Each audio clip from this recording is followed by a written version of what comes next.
Assalamualaikum warahmatullahi taala wabarakatuh. Alhamdulillah நஹ்மதுஹு ஸல்லி அலா ரசூலில் கரீம் அம்மா பஅத். சங்கைக்கும் மிக்க மதிப்பிற்கு முறித்தான அல்லாஹ்வின் நல்லடியார்களே, அருமையான பெருமக்களே, அல்லாஹ்வுடைய அருட்பெரும் கிருபையால் இன்றுடன் 23 தராவி தொழுகைகளை நிறைவு செய்திருக்கின்றோம். 22 நோன்புகளை நோட்டிருக்கின்றோம். அல்லாஹ் ஜல்லஷானஹு தஆலா நாம் நோக்கக்கூடிய நோன்புகளையும் நாம் தொழக்கூடிய தொழுகைகளையும் இன்ன பிற நஃபிலான வணக்கங்கள், தான தர்மங்கள், ஜக்காத்துகள் எல்லாவற்றையும் அல்லாஹ் பரிபூர்ணமான முறையில் கபூல் செய்தல் புரிவானாக. எஞ்சியிருக்கக்கூடிய ரமலானுடைய சொச்சமான காலங்கள், ரமலானுடைய கடைசி பக்கத்தில் நாம் இருந்து கொண்டிருக்கிறோம். அதிலும் குறிப்பாக பிற 23 இன்றைய தினம் லைலத்துல் கத்ருடைய இரவாக இருக்கலாம் என்பதாக பெருமான ரசூலுல்லாஹி ஸல்லல்லாஹு அலைஹி வஸல்லம் அவர்கள் சொன்னார்கள். அப்படிப்பட்ட இந்த லைலத்துல் கத்ருடைய இரவில் நாம் அதிகம் அல்லாஹும்ம இன்னக அஃபுவன் துஹிப்புல் கரீம் அஃபு அன்னா யா கரீம் யா ரஹீம் யா அல்லாஹ் என்று சொல்லக்கூடிய இந்த துஆவை அதிகம் ஓத வேண்டும் என்பதாக ரசூலுல்லாஹி ஸல்லல்லாஹு அலைஹி வஸல்லம் கற்றுக் கொடுத்திருக்கிறார்கள். அப்படிப்பட்ட துஆவை அதிகம் ஓதக்கூடிய பாக்கியத்தை அல்லாஹ் தந்தல் புரிவானாக. இன்றைய நாள் யார் தராவி தொழும் இமாம் ஜமாத்தோடு தொழுதார்களோ அல்லாஹ் ஜல்லஷானஹு தஆலா அவர்களுக்கு சுவனபதியில் சொர்க்கத்தில் அழகிய பட்டணங்கள் அவருக்காக வேண்டி ஒரு ஊரே எழுதி வைக்கப்படும் என்பதாக நமக்கு சொல்லப்பட்டிருக்கின்றது. அப்படி அல்லாஹ்வுடைய அந்த சொர்க்கத்தில் நமக்காக வேண்டி ஒரு ஊரையே தயார் செய்து அந்த ஊரில் அல்லாஹ்வுக்காக வேண்டி வாழக்கூடிய பாக்கியத்தை அல்லாஹ் நமக்கு தந்தல் புரிவானாக. இன்றைய தினம் சூரத்துல் முஜாதலா, சூரத்துல் ஹஷ்ர், சூரத்துல் மும்தஹினா, சூரத்துல் ஸஃப், சூரத்துல் ஜும்ஆ, சூரத்துல் முனாஃபிகூன், சூரத் தகாபுன், சூரத் தலாக், சூரத் தஹரீம் ஆகிய 9 சூறாக்கள் இன்றைய தினம் ஓதப்பட்டு இன்றுடன் 28 ஜுஸூகள் நிறைவு செய்யப்பட்டிருக்கின்றன. அல்லாஹ் ஜல்லஷானஹு தஆலா முழுமையான முறையில் அருள்மறையாம் திருக்குர்ஆனை ஓதி முடிப்பதற்கும் கேட்பதற்குண்டான பாக்கியத்தை அல்லாஹ் நமக்கு தந்த அருள் புரிவானாக. இன்னும் 2 ஜுஸூக்கள் எஞ்சியிருக்கக்கூடிய 4 நாட்களில் இன்ஷா அல்லாஹ் ஓதி நிறைவு செய்யப்படும். அல்லாஹ் நமக்கும் நம்முடைய குடும்பத்தாருக்கும் ஈமான் கொண்ட எல்லா மக்களுக்கும் அல்லாஹ் நன்மையான அமல்களை செய்வதற்குண்டான பாக்கியத்தை நிறைவாக அல்லாஹ் தந்து அருள் புரிவானாக. சங்கை குறித்தான அல்லாஹ்வின் நல்லடியார்களே, இன்று ஓதப்பட்ட நிறைய சூறாக்கள்ல நிறைய செய்திகள் நாம் பார்க்க முடியுது. ஒவ்வொரு சூறாவினுடைய சிறப்புகளை சொல்வது என்று சொன்னால் நம்முடைய நேரங்கள் நிறைந்து போய்விடும். ஆதலால் அல்லாஹ் ஜல்லஷானஹு தஆலா சொல்லக்கூடிய நாம் இன்று ஓதப்பட்ட சூரத்துல் முஜாதலா என்று சொல்லக்கூடிய முதல் அத்தியாயம். முஜாதலா என்று சொன்னாலே தர்க்கம் செய்யுதல், வேண்டுதல், மன்றாடுதல், கோரிக்கை வைக்குதல் என்று பொருள். அல்லாஹ் அதுஸ்மி அல்லாஹ் கௌலல்லதி துஜாதிலுக ஃபீ ஸௌஜிஹா வ தஷ்தகி இலல்லாஹ் வல்லாஹு யஸ்மஉ தஹாவுரகுமா இன்னல்லாஹ வல்லாஹு ஸமீஉன் பஸீர். அல்லாஹ் ஜல்லஷானஹு தஆலா ஒரு அற்புதமான ஒரு வசனத்தை இறக்கி வைக்கிறான். இந்த வசனம் இறக்குவதற்குண்டான காரணம் ஒரு சஹாபி பெண்ணுடைய வரலாறை குறிவைத்து குர்ஆன் அல்லாஹ் ஜல்லஷானஹு தஆலா நிறைய பெண்களை பத்தி சிரமப்படுத்தி சொல்றான். சில பெண்களை பத்தி அவர்கள் செய்யக்கூடிய அந்த அட்டூழியத்தின் காரணமாக அவர்கள் அல்லாஹ் தாழ்த்தி பேசுறான். ஹஸரத் ஈசா அலைஹிஸ்ஸலாத்துடைய தாயார் ஹஸரத் மரியம் அலைஹிஸ்ஸலாத்தை பத்தி அல்லாஹ் ஜல்லஷானஹு தஆலா ஒரு அத்தியாயத்தை, ஒரு சூறாவை சொல்லி அல்லாஹ் கண்ணியப்படுத்துறான். அதே போல ஃபிரௌனுடைய மனைவியான அன்னை ஆசியா ரலியல்லாஹு தஆலா அவர்களை பத்தி என்ன செய்யறான், அல்லாஹ் சிறப்படுத்தி சொல்றான். ஹஸரத் முஹம்மது ரசூலுல்லாஹி ஸல்லல்லாஹு அலைஹி வஸல்லம் அவர்களுடைய மனைவியாக இருக்கக்கூடிய அன்னை ஆயிஷா ரலியல்லாஹு அன்ஹா பத்தி சூரத் நூர் என்று சொல்லக்கூடிய ஒரு அத்தியாயத்தினுடைய சிறப்புகளை சொல்றான். அதே போல ஹஸரத் இப்ராஹிம் அலைஹிஸ்ஸலாமுடைய மனைவி பத்தி அல்லாஹ் சொல்றான். ஹஸரத் மூசா அலைஹிஸ்ஸலாமுடைய மனைவி பத்தி அல்லாஹ் சொல்றான். இப்படி பல்வேறு நபிமார்களுடைய பெயர், மனைவிமாருடைய பெயர்களை சொல்லாம என்ன செய்யலாம், அவர்கள் இது செய்த சிறப்புகளை பத்தி அல்லாஹ் சொல்லும் பொழுது அல்லாஹ் ஜல்லஷானஹு தஆலா சஹாபாக்கள் பெண்களுடைய அவர்கள் செய்த செயலை பற்றி அல்லாஹ் ஜல்லஷானஹு தஆலா குர்ஆனில் பெயர் சொல்லாம அல்லாஹ் சொல்றான். இப்படிதான் ஒரு பெண்மணி, இந்த சஹாபி பெண்ணுடைய பெயர் ஹவுலா பின்த் சஅலபா என்று சொல்லக்கூடிய ஒரு சஹாபி பெண்மணி. அந்த சஹாபி பெண்ணுடைய கணவர் பேரு அவுஸ் இப்னு சாபித் ரலியல்லாஹு. அந்த சஹாபி பேரு அவுஸ் இப்னு சாபித் ரலியல்லாஹு. இவங்களுடைய வாழ்க்கை ரொம்ப சிறப்பா இருந்துச்சு. கணவன் மனைவி நல்லா போயிட்டு இருந்துச்சு, எந்த ஒரு பிரச்சனையும் இல்லை. பொதுவாகவே கணவன் மனைவி உண்டான பிரச்சனை இருக்கதான் செய்யும். எந்த வீட்லயுமே எந்த கணவன் மனைவிக்கும் சண்டை இல்லை, சச்சரவு இல்லை, வம்பு இல்லை, வழக்காடு இல்லைன்னு யாருமே சொல்ல முடியாது. ஏதாவது ஒரு ரீதியில வாக்கிய தவறு இருந்துதான் இருக்கும். அது அப்புறமா சமாதானம் ஆயிடுவாங்க. அது அல்லாஹ் கொடுத்த இயற்கை நீதி. அப்படி இந்த பெண்மணி ஹவ்வா பின்த் சாரா என்று சொல்லக்கூடிய இந்த பெண்மணிக்கும் அவங்களுடைய கணவராக திகழக்கூடிய அவுஸ் இப்னு சாபித் ரலியல்லாஹு அன்ஹு, அந்த ஸ்கிரீன் எடுக்காதீங்கமா, எல்லாம் குப்பரிக்கீழ வந்துடும். அந்த ரெண்டு கணவனுக்கும் மனைவிக்கும் நல்ல வாழ்க்கை சிறப்பா தான் போயிட்டு இருந்துச்சு. ஆனா திடீர்னு ஒரு நாள் அவங்க ரெண்டு பேருக்கு மிகப்பெரிய பிரச்சனை வந்து, ரெண்டு பேருக்கும் மிகப்பெரிய சண்டை சச்சரவு. அடிச்சுக்கிறல, ஆனா வாயில ரொம்ப பேசிக்கிறாங்க. அப்படி பேசிக்கிற பொழுது இந்த கணவர் என்ன செய்யறாருன்னு சொன்னா, தன்னுடைய மனைவியை பார்த்து நீ என்னுடைய அம்மா மாதிரி இருக்கிறன்னு சொல்லிட்டாங்க. இப்ப நம்முடைய வாழ்க்கையில பார்க்கும் பொழுது அம்மா மாதிரி இருக்கிற என்ன அர்த்தம்? எங்க அம்மா மாதிரி நான் பாத்துக்கிறோமா, எனக்கு நல்ல விதமா சோறாக்கி போடுறோமா, எங்க அம்மா மாதிரி நான் எண்ணெய் தேய்ச்சி குளிக்க வைக்கிறோமா, சோப்பு போட்டு என்ன செய்யற குளிக்க வைக்கிற, எனக்கு சோப்பு போட்டு விட்டு எனக்கு நல்ல விதமா ட்ரெஸ் எல்லாம் அலங்காரம் பண்ணி தர்ற அப்படின்னு நாம நினைச்சுக்கிறோம். ஆனா அந்த காலத்துல சட்டம் என்ன சொன்னா, என்னுடைய தாய் போய் அப்படின்னு சொன்னா, எப்படி தாய் தன்னுடைய மகனோடு சேர்ந்து வாழ்வது சரியான முறை அல்ல.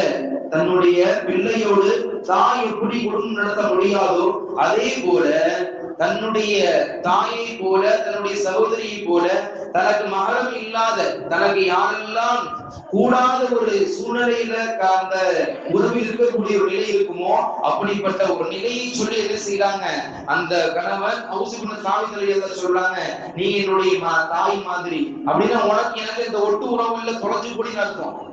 உனக்கு எனக்கும் ஒட்டு உறவு இல்ல, தொலைஞ்சு போடின்னு சொல்றாங்க.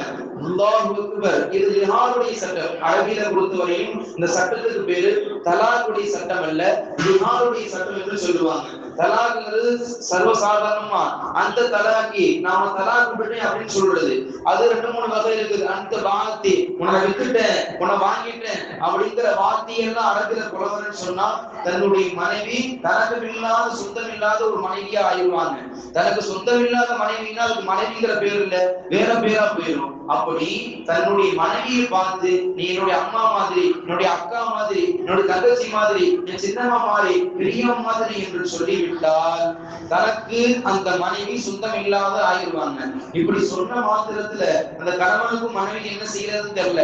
கோபத்துல கணவன் கோச்சுக்கிட்டு போயிட்டு 2-3 நாள் கழிச்சு வந்து, அம்மாடி கோச்சிக்காதம்மா, நான் தெரியாம சொல்லிட்டேன், மாப்பா 2 பேரும் சேர்ந்து வாழுவோம். அந்த பெண்மணி எப்படிப்பட்ட பெண்மணி என்று சொன்னால் வயதான பெண்மணி, ஆனால் ஷரியத்தின் சிங்கமாக வாழ்ந்த பெண்மணி. அல்லாஹ் அக்பர். ஷரியத்தினுடைய சிங்கத்தினுடைய அடிப்படையில் வாழக்கூடியவர். எப்படி காட்டுக்கு ராஜா சிங்கம் என்று சொல்வார்களோ அதே போல தன்னுடைய ஷரியத் அல்லாஹ் ரசூல் எதை சொன்னார்களோ அதை அப்படியே தன்னுடைய வாழ்க்கையில் கடைபிடிக்கக்கூடிய ஒரு முக்கியமான அழகான தக்குவாவான பேணுதலான பெண்மணி அந்த ஹவ்வா பின்த் சாலபா. அப்படி இருக்கும் பொழுது நிப்பாட்டுங்க, நீங்க சொன்ன வார்த்தை என்ன, உனக்கு எனக்கு எந்த சம்மந்தம் இல்லைன்னு பேசிட்டீங்க, இனிமே பக்கத்துல வந்துடாதீங்க, 10 அடி தூரம் பறந்து போயிருன்னு சொல்லிட்டாங்க. என்னம்மா இப்படி பேசல, நீங்க சொல்றதை கேட்க முடியாது. இதனுடைய திருப்பை நம்முடைய தலைவர் கண்மணி நாயகம் ஸல்லல்லாஹு அலைஹி வஸல்லம் போய் என்ன செய்யறேன், நான் கேட்டு வரேன்னு போறாங்க. அம்மா வேகமா ரசூலுல்லாஹ் கொண்டு, யா ரசூலுல்லாஹ், அல்லாஹ்வின் தூதரே, எனக்கும் என்னுடைய கணவருக்கு ஒரு சின்ன பிரச்சனை தான், என்ன அத்துவுடனுங்கிறதுக்காக என்ன செய்யல, அவர் இந்த மாதிரி வார்த்தையை சொல்லல, ஏதோ அமையும் சொல்லி வார்த்தை சொல்லிட்டாரு, அதுக்காக வேண்டி இந்த மாதிரி நிலைமையில எனக்கும் அவருக்கும் பிரிவினை ஏற்படாம ஏதாவது சொல்லித்தார்களே என்று சொன்ன மாத்திரத்துல ரசூலுல்லாஹ் சொன்னாங்க, நீங்களும் உங்கள் கணவரும் பிரிய வேண்டியதுதான் சட்டம்னு சொல்லிட்டாங்க. அல்லாஹ் அக்பர். அந்த அம்மாவுக்கு ஸ்வீட் சாப்பிட்ட மாதிரி இல்ல, மிகப்பெரிய இடி விழுந்த மாதிரி ஆயிடுச்சு. இந்த அம்மாவுக்கு மிகப்பெரிய இடி விழுந்த மாதிரி ஆயிடுச்சு. யா ரசூலல்லாஹ், யா ரசூலல்லாஹ், நானே வயதான பெண்மணி, எனக்கோ கணவர் இப்படி இருக்கிறாங்க, எனக்கோ பொம்பளை பிள்ளைங்க நிறைய இருக்கிறாங்க, ஆம்பளை பிள்ளைங்க இருக்கிறாங்க, என்ன இப்படி செஞ்சிட்டீங்கன்னு சொன்னா அந்த பிள்ளைங்களை வளர்க்கறதுக்கு யாரும் இல்லாம போயிடும் யா ரசூலல்லாஹ் என்று சொன்ன மாத்திரத்துல, இல்ல இது அல்லாஹ்வுடைய கட்டளை, இப்படிதான் வாழணும்னு சொல்லிட்டு போயிட்டு வாங்கன்னு பத்தி விடுறாங்க. அந்த அம்மா அழுதுகிட்டே போறாங்க.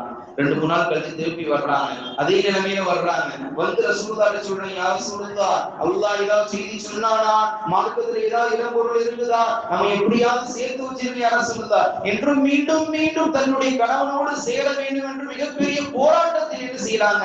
இந்த சஹாபி வந்து ரசூலுல்லாஹ்ட்ட வர்றாங்க. திருப்பி ரசூலுல்லாஹ் சொல்றாங்க, உங்களுக்கு உங்களுடைய கணவரும் சேர்வதற்கு எந்த ஒரு முகாந்திரம் கிடையாது, நீங்க பிரிச்சுதான் வாங்கன்னு சொல்றாங்க. திரும்ப போயிடலாம். அம்மா கோலா விட்டு தாலபா போயிட்டு 3வது முறை ரசூலுல்லாஹ் வந்ததுக்கிட்டே, ரசூலுல்லாஹ் அல்லாஹ் ஏதாவது சொன்னானா, நானும் என் வீட்டுக்காரரும் சேர்றதுக்கு ஏதாவது விஷயம் இருக்குதா, ஏதாவது வாய்ப்பு இருக்குதா, நீ கேட்டீங்களா அல்லாஹ்ட்ட அப்படின்னு அந்த அம்மா என்ன செய்யறாங்க, ரசூலுல்லாஹ்ட்ட அழுது கேட்கிறாங்க.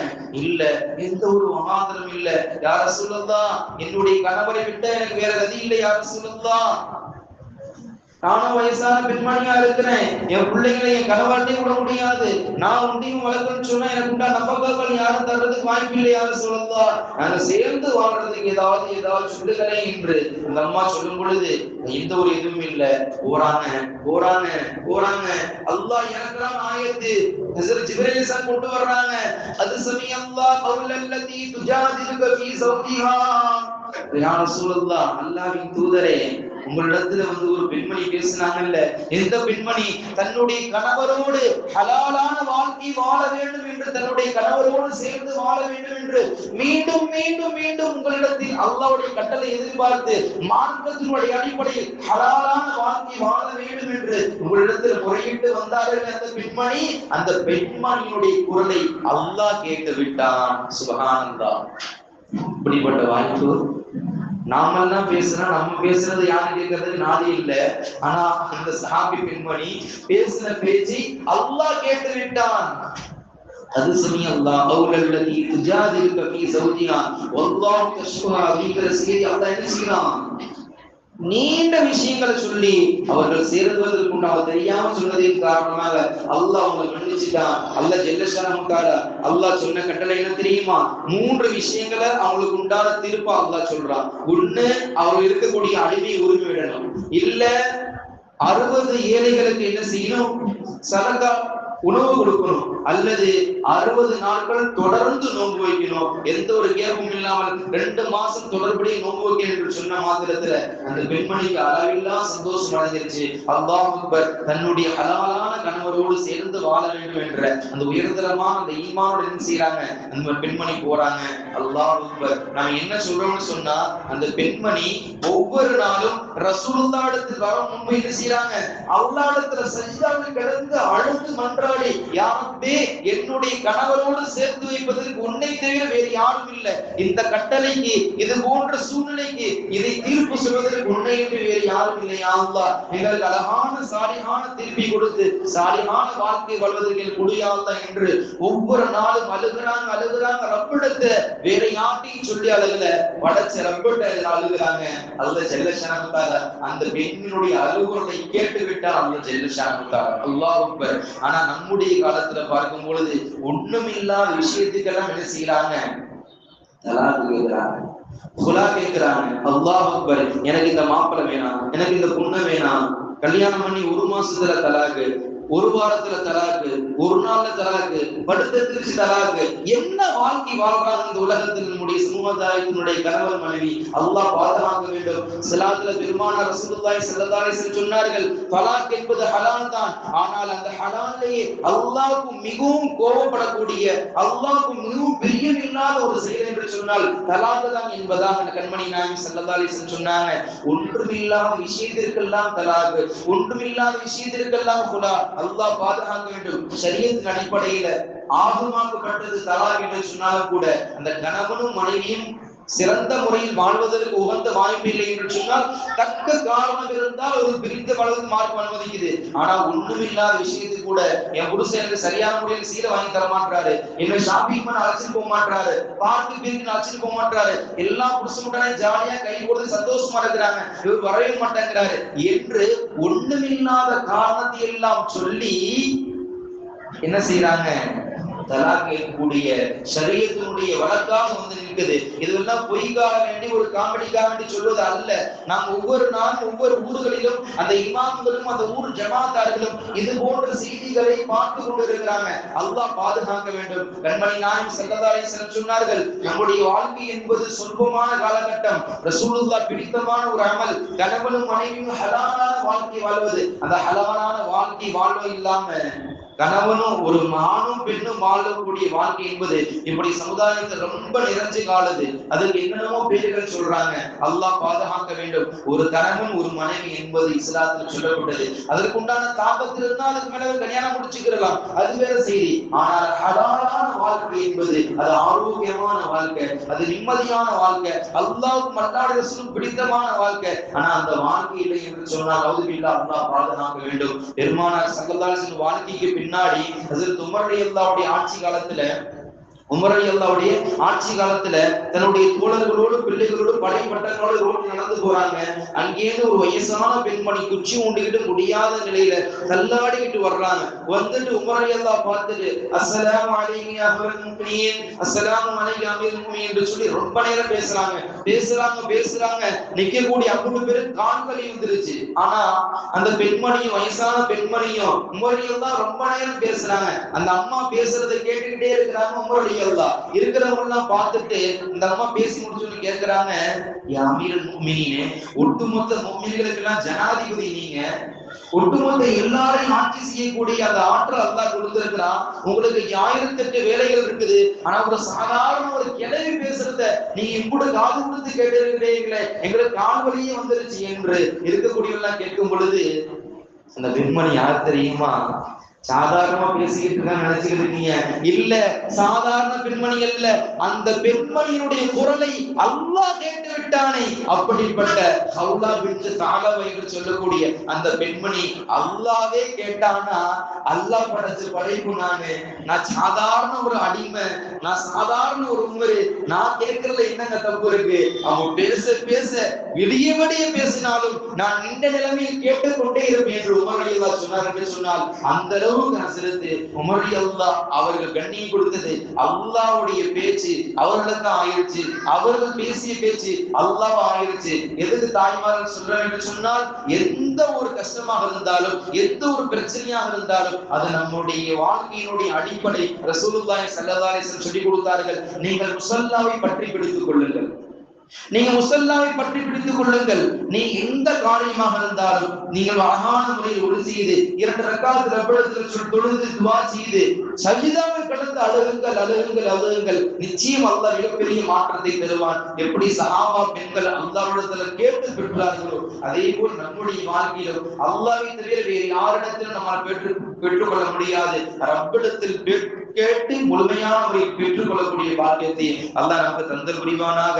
சஹாபாக்களுக்கும் சஹாபா பெண்களுக்கும் எந்த ஈமானையும் எந்த தக்வாவையும் எந்த பேணுதலையும் அல்லாஹ் பொறுமையும் கொடுத்து அல்லாஹ் கண்ணியப்படுத்தினானோ அதே போல பேணுதலையும் தக்வாவையும் பொறுமையும் அல்லாஹ் நமக்கு நம்முடைய வீட்டு பெண்களுக்கும் சாலிஹான எல்லா மக்களுக்கும் அல்லாஹ் தந்த அருள் புரிவானாக. ஈமானோடு சீமானாக வாழக்கூடிய பாக்கியத்தை அல்லாஹ் தந்த அருள் புரிவானாக. வாஹிரு தஅவானா அல்ஹம்துலில்லாஹி ரப்பில் ஆலமீன். சுப்ஹானல்லாஹி வபிஹம்திஹி சுப்ஹானக்கல்லாஹும்ம வபிஹம்திக அஷ்ஹது அல்லா இலாஹ இல்லா அன்த அஸ்தக்ஃபிருக வ அதூபு இலைக. ஆமீன் ஆமீன். சுப்ஹான ரப்பிக ரப்பில் இஸ்ஸத்தி அம்மா யசிஃபூன் வ ஸலாமுன் அலல் முர்ஸலீன் வல்ஹம்துலில்லாஹி ரப்பில் ஆலமீன். ஸல்லல்லாஹு அலா முஹம்மதின் ஸல்லல்லாஹு அலைஹி வஸல்லம். ஸல்லல்லாஹு அலா முஹம்மதின் ஸல்லல்லாஹு அலைஹி வஸல்லம். ஸல்லல்லாஹு அலா முஹம்மதின் யா ரப்பி ஸல்லி அலைஹி வஸல்லம். அஸ்ஸலாமு அலைக்கும் வரஹ்மத்துல்லாஹி வபரகாத்துஹு.